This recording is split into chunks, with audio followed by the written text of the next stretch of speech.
Rapid improvements in AI capabilities and growing corporate adoption have led some prominent technologists to predict that AI could eliminate a massive number of jobs before the end of the decade.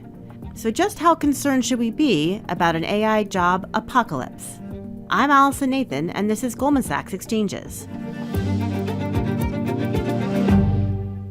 Each month, I speak with investors, policymakers, and academics about the most pressing market-moving issues for our top-of-mind report from Goldman Sachs Research. This month, I spoke with MIT's Daron Acemoglu and Neil Thompson, as well as with Joseph Briggs, who leads the global economics team in Goldman Sachs Research. I started by asking Joseph just how much labor displacement from AI he expects ahead. Joseph, I know you are well aware that there's been a lot of debate about AI's potential impact on the U.S. labor market, especially as we've seen some companies citing AI as a factor in recent layoffs. We've all seen the headlines. What are you expecting in terms of AI-related labor displacement in the near term and over the longer term? So to level set, if we look at the labor market today, you can see the imprint of AI in a few industries and a few sectors where we know that AI is already having an impact. And so if we combine across sectors like tech and management consulting and graphic design, areas where tools have already been developed and deployed, you can see that overall there's probably a 10 to 15,000 drag on month-over-month job growth from AI impacts. All that being said, it's still a fairly narrow labor market shock, and we're not seeing a big impact today on the broader economy. Now, I do expect that will change going forward. Under our baseline forecast for a 15% uplift to productivity following full adoption of AI. If we combine that estimate with the historical elasticity between how much does a technology-driven productivity increase tend to displace workers, we come up with an estimate that around 9% of all workers in the U.S. will be reallocated to new positions during the AI transition. That's a pretty big number. It is a big number. 9% of workers being displaced by AI would correspond to 15 million workers leaving or being displaced from their positions today and having to find new jobs. Displacing 9% of workers would be the type of automation and reallocation shock that we saw in the late 90s and early 2000s and in other periods of significant technological change. What I'd really emphasize is that it is over a 10-year period. And as long as the displacement and the job loss is spread out enough, then the impact on the unemployment rate in any given year will likely not be that large. So, for example, even under our forecast for 9% of workers being displaced, we'd still expect that the unemployment rate increase in any given year would be less than 1 percentage point. And then also a key part of your forecast is that in addition to these job losses, you'll have creation of jobs. So talk us through your assumptions and expectations there. Yeah, we're not expecting that displaced workers will be displaced over the long run. We do expect that ultimately there are going to be more than enough jobs created to reabsorb workers back into the labor market. And the key reason for this is that there's a long historical record of technology delivering significant job gains. A couple stats that I would flag around that.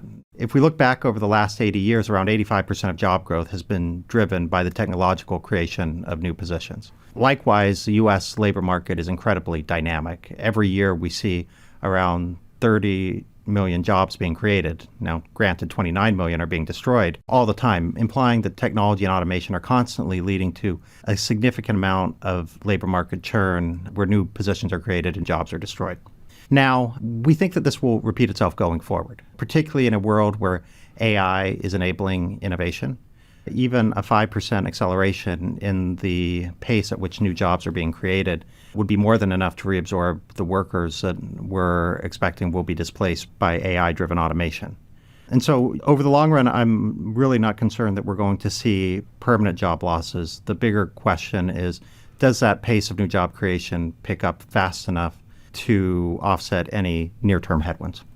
Just to be perfectly clear, you don't subscribe to the view that we are going to see a world in which a lot of people just don't end up with a job. Yeah, definitely not. I think that the view that has been put forth by a lot of tech commentators, where jobs are going to be permanently displaced, it really focuses on the job loss aspect, which, as we've discussed, will likely be pretty meaningful, but it ignores the job creation aspect. And as long as we see history repeat itself and we see that technology does, again, as it always has, lead to new work opportunities, then we won't see permanent job loss over the long run. MIT's Neil Thompson is less convinced that AI will displace a large number of workers. He argues that capability alone isn't sufficient to do so, and he points out that jobs consist of many tasks, only some of which can be automated. So he seems to expect a slower and more uneven labor market adjustment than AI's current capabilities suggest. And he also takes some comfort in the idea that we can see AI coming. Here's some of my recent conversation with him. We should absolutely think of AI as being this very transformative technology that is not only very capable, but actually becoming capable very quickly. But when we then want to connect that to jobs, it's really important to say that AI capabilities are only one in a series of steps that lead to a change in jobs, right? And so you first say, okay, could AI do this task if it was given all the right information? Really crucial in there was that if you give them all the right information, right? If you actually think of lots of things you might imagine doing. So you say, oh, well, maybe when you check in for a doctor's office, so some of this could be done. But of course, as soon as you want to get any kind of medical advice, all of a sudden you have to get access to privacy records and things like that. And so you can very quickly get in a situation where, oh, you need these kind of records. So there's a whole bunch of stuff needs to be done there. Then even if you say, okay, now I know how to build such a system so that it can get all the right information, you can ask the question, is it cost effective to do? And some of the previous work my lab has done has shown that in many cases it might not be, because you might need such an exacting system that it would cost a lot to run. And so you really need all of those pieces to come into play. You need AI to have the capabilities. You need to be able to provide it all of the information it needs to make those decisions. That's not an easy thing in many cases. And then you need to know that once you do all those things, it would be economically attractive in order to have the effect. So what that in practice means for lots of people thinking about this process is that we're going to look at capabilities and they're going to improve very fast. And we're going to say, my goodness, AI can do a lot. But then there's going to be this adoption process that is going to take a much longer time. And that means that large businesses are going to get automated before small businesses. It means that there are things that are more important and more attractive to be using AI for are going to get done before a very long tail of things that probably will take a long time or not happen a lot. And this actually is not that different than what we've seen in previous waves. The previous waves of automation that we had in, say, the 80s looked at automation as what can you do that's routine tasks that you could imagine building into a pipeline of, say, what a computer can do. And there were quite a number of tasks that we said, oh, we could imagine doing those. But in fact, only a fraction of those have been automated. And so the question for us, and we don't have an easy answer to this, but is how fast that adoption pattern will happen. But it certainly is going to take a lot longer than the growth of AI capabilities.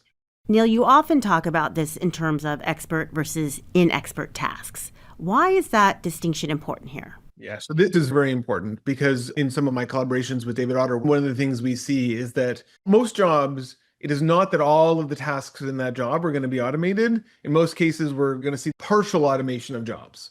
And then the question is, if your job is partially automated, what happens to you? And our intuition on this is often on the demand side, by which I mean that we think of if 30% of my job got automated, that might decrease the demand for my job by 30%. And when we think about that, we think of prices should go down and quantities should go down. So that means I should get paid less and there should be fewer people doing my job. I think a better intuition for thinking about this is on the supply side of things, which says if somebody automates part of my job, what happens to me really depends on what the task is that gets automated. So if you say filing my expense reports, right, that is a very inexpert part of my job. I'm pretty happy for someone else to take that and focus more of my time on the stuff that really makes me valuable. So intuitively, we can say that sounds more attractive to me. Whereas if you have a system that comes in and does the most expert part of my job, and I'm left doing more of my expense reports and stuff like that, that doesn't sound like as an attractive deal to me. And so we can actually analogize this to what has been happening over the last 30 or 40 years. For example, taxi drivers. So when GPS comes in, it automates the most expert part of what a taxi driver does, which is knowing all of the routes around a city. That means that what actually happens there is now all of a sudden many more people can do taxi driving. There's a lot more competition that drives wages down. So wages do indeed go down. But in fact, there are many, many more taxi drivers now than there ever were. They would just call them Uber drivers. Conversely, if you think about proofreading, proofreaders used to do spell checking before we had spell check, right? And that was not very expert part of their job. That, of course, has been completely taken away by Microsoft Word and all of those others doing the spell checking for you. But what's left in the proofreading job is the much more complicated, like, how do you think about structuring an argument? How do you marshal evidence in the right way? So lots of people could check spelling. Not that many people are really good at the other part. And so as part of things got automated, there were fewer people who could do it, but the people who did do it actually got paid more. And so you can see this pushes us in two different directions. If your least expert stuff gets automated, you become more expert, your wages go up, but there are fewer of you. If your most expert stuff gets automated, that actually pushes your wages down, but actually more people enter. And that means that there are typically more jobs, not less jobs. I think that we will face the same thing with AI. It will, in some case, automate the more expert, in some case, automate the less expert. And so that's going to mean that there are going to be a diverse set of labor implications for AI. And this is actually a very, very important thing that governments and businesses need to think about, because it means that if they're just planning for a uniform, everybody has a bad outcome, right? It's actually a much more nuanced thing.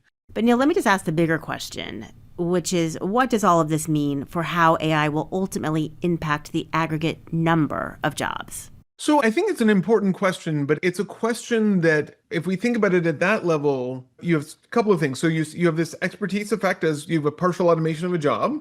And that, as I say, does not push us particularly in one direction or the other. But at the very aggregate level, what really matters is there will be presumably some jobs that will be largely automated. And so those will actually disappear in some sense. But of course, new jobs and new tasks are also going to be created. And that balance between the jobs going away and new jobs being created, we really don't know. If we look at previous automation waves, we see that in general, there's lots of new work that comes about.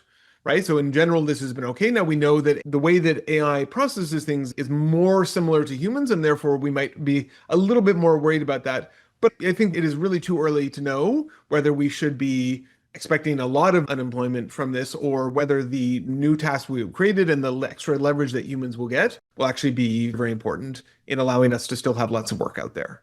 But AI's capabilities are much broader than many past technologies. So does that make significant job replacement more likely than in the past? So I do think that AI as a technology is considerably broader than many technologies we've had in the past. That also comes with some aspects of it that are more difficult to implement. The way I think about this is if you think about a traditional technology like databases or Excel or something like that, it has a pretty limited scope. But within that scope, it performs basically at 100% effectiveness. You never worry about Excel multiplying numbers wrong or your database missing a third of the records or something like that. If you put in the right query, it's going to give you the right answer. So it's narrow, but very effective. AI is much, much broader. You can ask it a multiplication question, or you can ask what to have for dinner tonight. It will give you answers to both of those questions. But its ability to get something 100% correct is much more limited, right? It's much more harder to stop there from ever being a case of hallucination, ever going off the rails. That means that it's very apt to be used as a tool that can help people, but it's harder to use it as a tool where you can have a modular part of your process that you can just forget about. So yes, it's broader, but there are also some other aspects that are challenging for it. And that same thing that makes it very broad also makes it much more powerful for being a tool to do stuff. And of course, it's important to remember this happens at several different levels. So it happens at the level of, I'm a worker, someone gives me this tool, I now do my job a little bit faster. But even if you say, okay, in my organization, maybe there used to be 5 people and 2 of the roles disappear, but that augments the rest of us. And that means that we now hire more people and business gets bigger faster or something like that. And so there are lots and lots of different effects here. And so I think we should be very skeptical about saying that it's going to destroy work and not create work along the way. So are the worries that AI will lead to a job apocalypse, as we've been hearing, warranted or overblown? So I think that people are right to look at the AI capabilities evolving and to say, this does present a potential challenge to labor. But one of our recent papers, we talked about the difference between crashing waves and rising tides as to how it affects human workers. And I think this is important because if we think about crashing waves, you can think of this as like everybody in the workforce is walking along the seashore and we're all like, it's a beautiful day. We're not wet. We're just warm and sunny. And then a wave comes out of nowhere and a bunch of people just get totally washed away. That's a world where it's pretty anxiety producing for workers. What we see in our research is that does not seem to be the dominant way that comes in. The dominant effect seems to be rising tides, by which we say, like, okay, we're still all at the seashore, and some of us are on the sand, some of us are up to the ankles, and some of us are up to the knees. But as the tide comes in, you say, okay, now it's a little deeper, it's a little deeper. So like AI is coming, but it's not totally unexpected. And so at least if we're paying attention, we can have a good sense of what AI is going to do.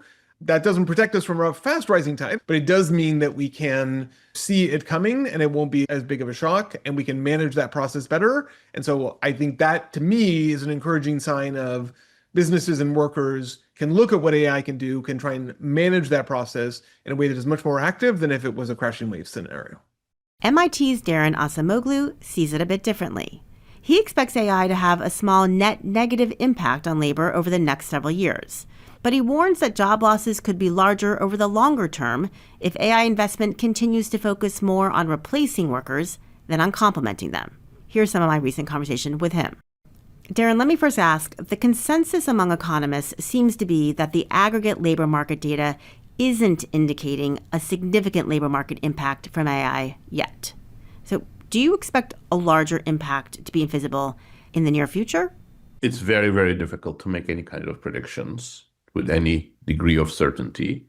But I would imagine that in 2027, we would see a little bit more of layoffs or slowdown in hiring in jobs where AI can at least have a chance of replacing some tasks. I do not think that we are currently seeing models and capabilities that are that good at complementing workers yet. I think a lot of workers are using AI for small things like checking text, some reference checks, and that's fine, but that's not like the really big complementary uses of AI. So I wouldn't expect that except in a few fields like, say, biological research or chemical research. I don't think we're going to see huge uses of AI in a complementary way that quickly. So I would expect some net job losses, limited but net job losses within the next 5 years. But I want to also underscore that none of this, in my estimation, will be of a scale anywhere close to the kinds of things that some expect. I would say less than 2 to 4%. What makes me cautious on the spread of AI is that we don't have easy to use applications based on the foundation models that can be adopted by many large-scale employers.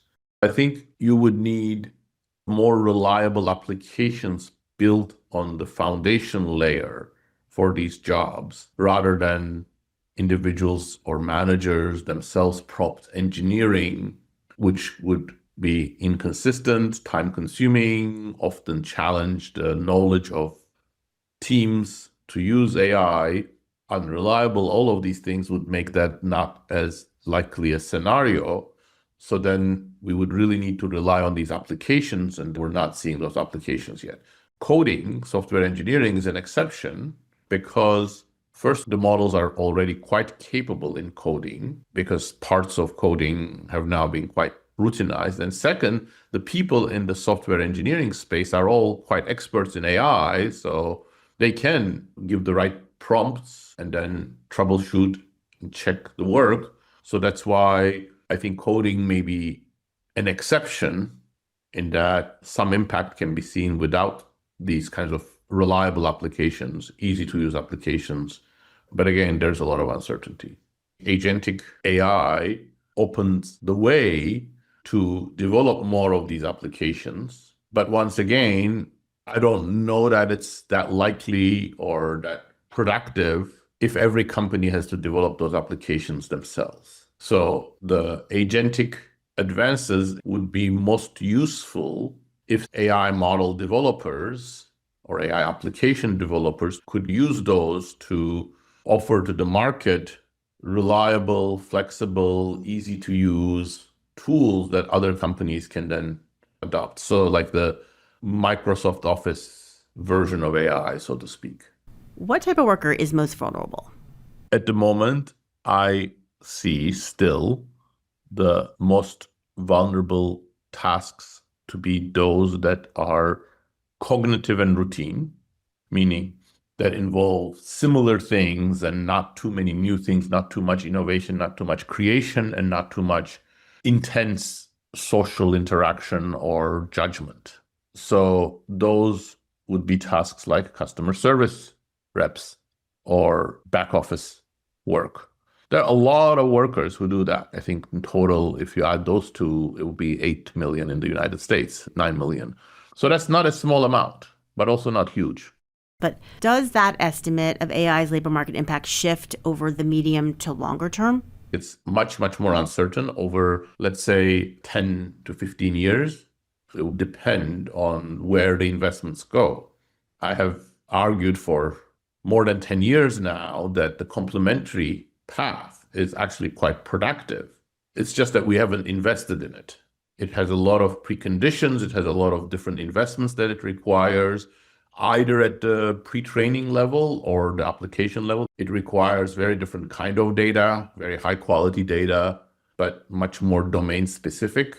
I believe we are not making those investments sufficiently. So I would expect bigger net job losses within the next 10 to 15 years if things continue like this.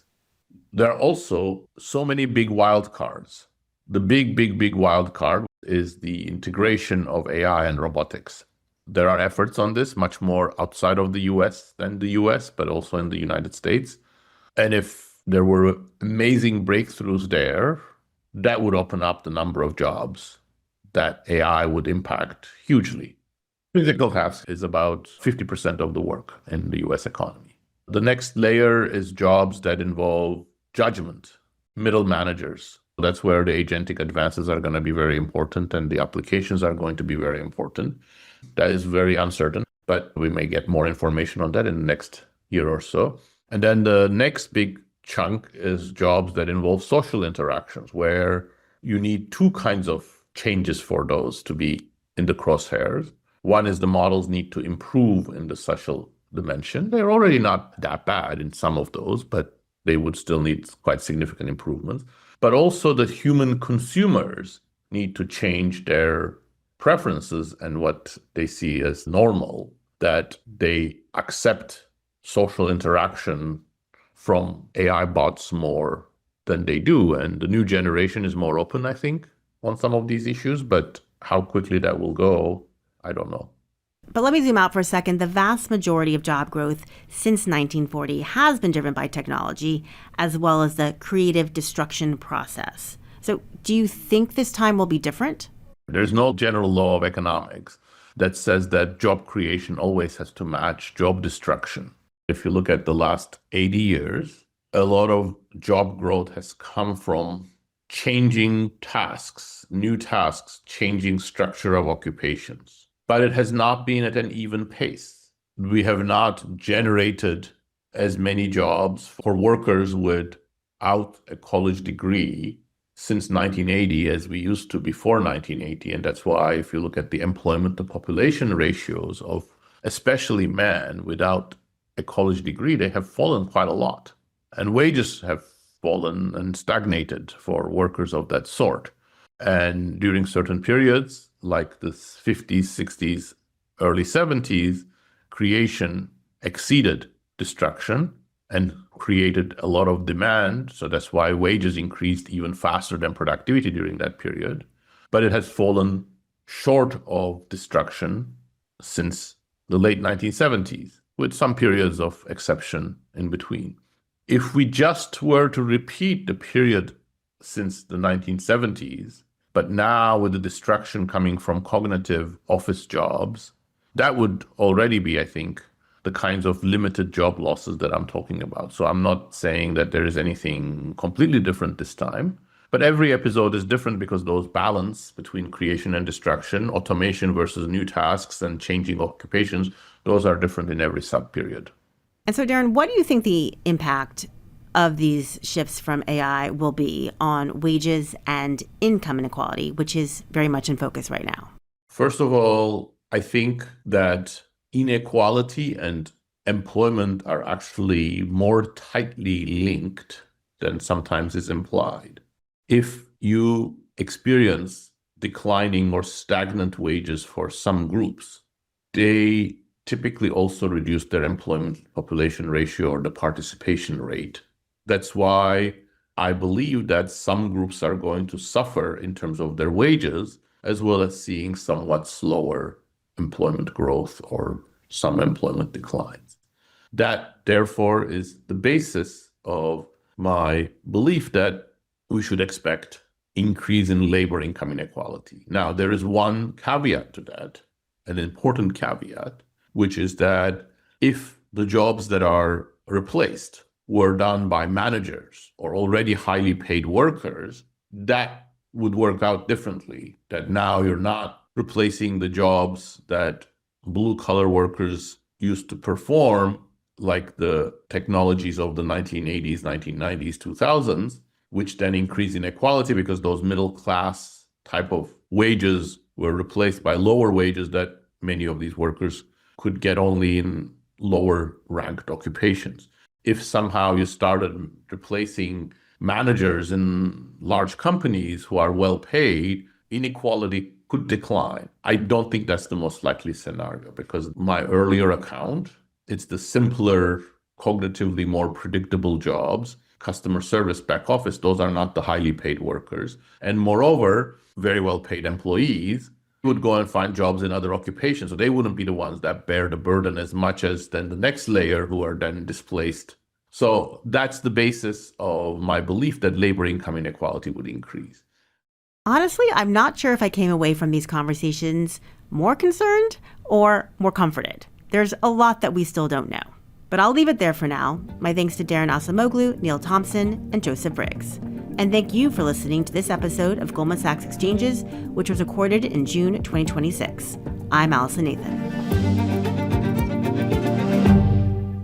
The opinions and views expressed herein are as of the date of publication, subject to change without notice, and may not necessarily reflect the institutional views of Goldman Sachs or its affiliates.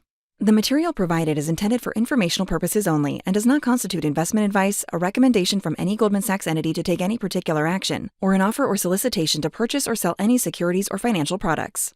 This material may contain forward-looking statements. Past performance is not indicative of future results. Neither Goldman Sachs nor any of its affiliates make any representations or warranties, expressed or implied, as to the accuracy or completeness of the statements or information contained herein, and disclaim any liability whatsoever for reliance on such information for any purpose. Each name of a third-party organization mentioned is the property of the company to which it relates, is used here strictly for informational and identification purposes only, and is not used to imply any ownership or license rights between any such company and Goldman Sachs.